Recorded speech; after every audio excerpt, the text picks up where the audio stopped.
What's up, guys? JV2017 here, and I got some Gears beta to share with you guys today. So I played this little match, I think it was yesterday, and I just got some really insightful information that I'd like to share with you guys. The score is not impressive, I will not preach that, although I do get over 2,000 score, which is, I think 2,000 is really what separates the boys from the men, as they say. So hope you enjoy this gameplay.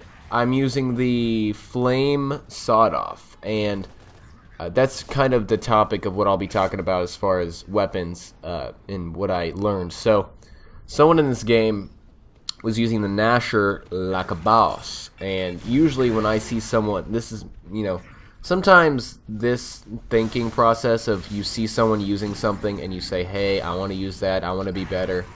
It can sometimes go bad for you, but I really think I learned my lesson with shotguns, and I'll be able to share that with you. So, also, cutting out the respawns messes up the sound. I'm sorry I can't cut out these respawns. I know they're annoying, but I can't do it. So, what I've learned with the sawed-off is the effective range is ridiculously small, and you're not going to be able to get in range with a person like that all the time. If they're using a Gnasher and you have a sawed-off and you're running at them, you have the complete disadvantage. Unless the person you're playing is terrible, which you'll run across that. I don't know what I was listening to that person's Anya's body splattering. It was going, it was gross.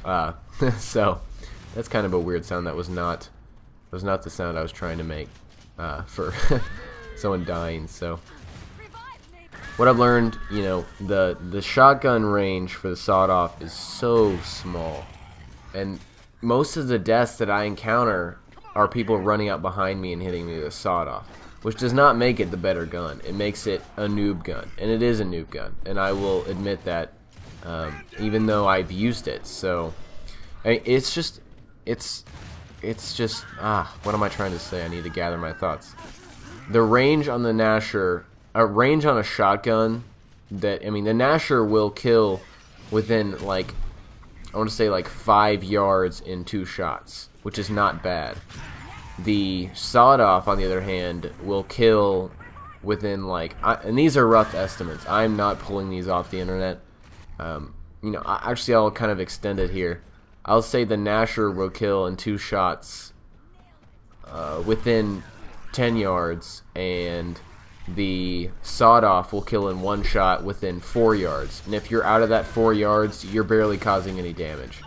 The effective range of the sawed-off, at least as far as I can tell, is really awful. You're out of the range and you don't cause very much damage at all.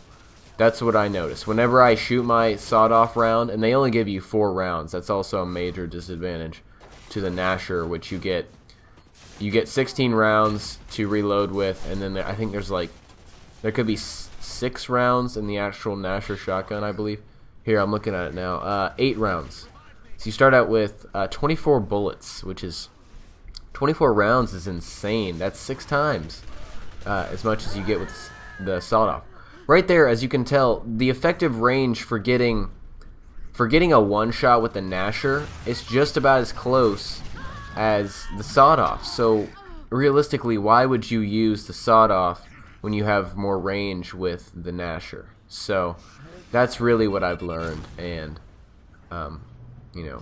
like I said before, you can call the sawed-off a noob gun, but the range is awful. That's basically what my message is to you guys. So I finished off that round by exploding that guy in, of course, that 1-shot range. And I want to mention, I'm 8-5 right now. I did not get 8 kills, and I did not die 5 times in that round.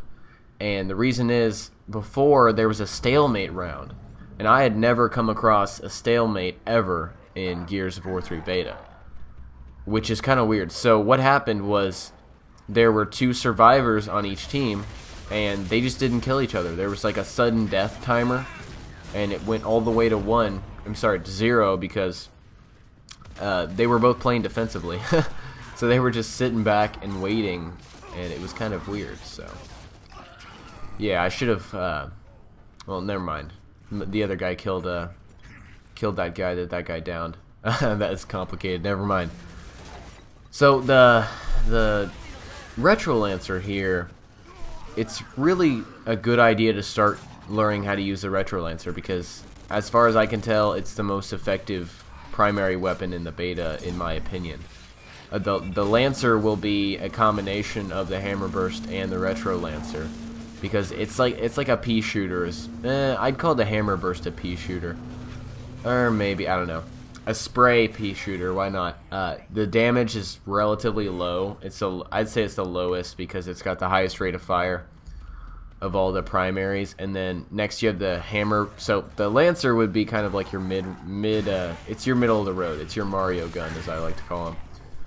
The Hammer Burst is kind of like your pea shooter. You hold down the fire button and it shoots pretty slow. It's, you know, probably as slow as the Retro Lancer.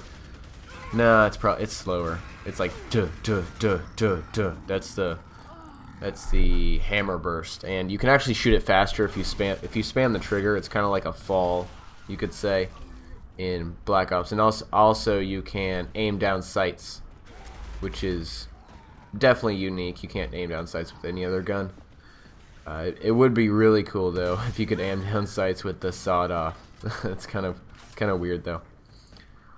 Also, I'm not 100% on this. I think someone may have told me when you get an active reload perfect, when you get, you hit it right on that bolded line, do you get a damage bonus? I wasn't sure, because the character that you're using makes like either a noise if they're a locust, I think, like or something. I don't even know. Or if you're playing as the cog, of course, if it's Marcus, he's like, oh yeah, or something like that. I don't know. I'm just wondering, like, what is the difference between hitting the active reload on that bold line or just hitting it in the, what do you call it, in that, the zone, the active reload zone. I don't know. Kind of weird. You guys hear like a little whining sound. It's because I'm on a desk and I usually don't record commentaries on a desk. I have a new mic, by the way.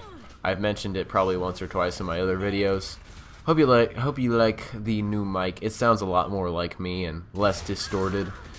Funny thing, I actually recorded this entire commentary without knowing that my iMovie settings were to my built-in mic, and I thought it was kind of weird because my voice was a little distorted, and I could definitely tell.